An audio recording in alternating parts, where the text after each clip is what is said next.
Earlier in the show, we brought you a very brief live coverage of this year's Oscar nominations, and it was Christopher Nolan's epic Oppenheimer that stole the show with 13 nominations. But perhaps surprisingly, the hotly tipped star of Barbie, Margot Robbie, missed out on a nod for Best Actress. Joining us now from Tinseltown is our favourite reporter there, showbiz legend Kinsey Schofield. Thanks for joining us, Kinsey. I remember these events. You have to get up about 5 in the morning. All of Tinseltown is on edge.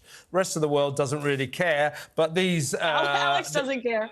Yeah, it's kind of interesting, and I suppose the story is here. Oppenheimer, not surprisingly, cleaning up 13 nominations. But I think down in Camp Barbie, they'll be slightly depressed, slightly disappointed, because Greta Gerwig, the director, did not get a nod for Best Director, and nor did Margot Robbie for Best Actress. So disappointment for Barbie? Yeah, I mean, Barbie is still strong with 8 nominations, but you're right. I think that a lot of people expected for Margot Robbie and Greta to be nominated for this film because it was magic, the way they got butts back in seats in movie theaters after the pandemic. They created an event where girlfriends were getting together more than once, dressing up in pink and running to the movie theater like we hadn't seen since, what, Titanic? So many people going to see a movie and over again. So I do think that there will be a lot of disappointment surrounding these 2 misses. Also, I think for the first time in a long time, between Barbie and Oppenheimer, you're going to have people sitting at home actually watching this award show, which a lot of people are tuning out of because they're too political and they're too long, and it's just the same people glorifying each other. But because people actually went to the theater to see these 2 films, they're popular films with real individuals, they might be a little bit more emotionally invested in how they do. Whereas in years past, all of us were looking at each other going, I haven't seen that movie. Like, I mean, personally, for me, Anatomy of the Fall, I don't know. I haven't seen that yet.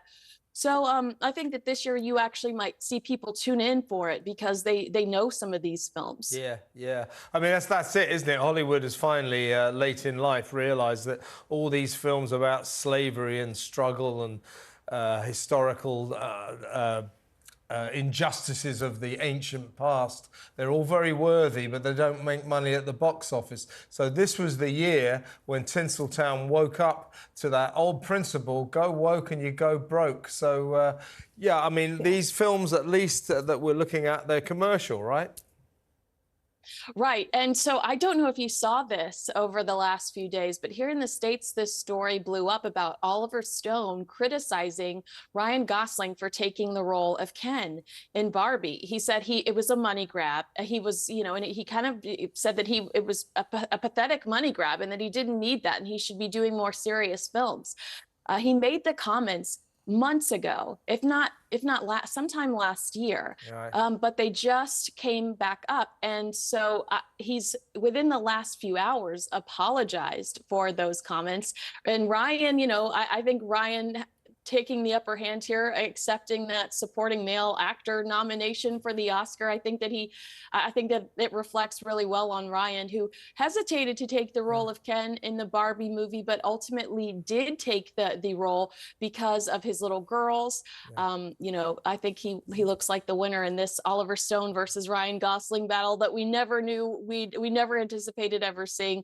But will he win that trophy? I don't know, but I hope he does. Kinsey, because of what Oliver Stone said. I mean, what are we talking about here? Actor, this is his career, gets offered a load of money to star in a film, takes the role. Oliver Stone thinks that's wrong.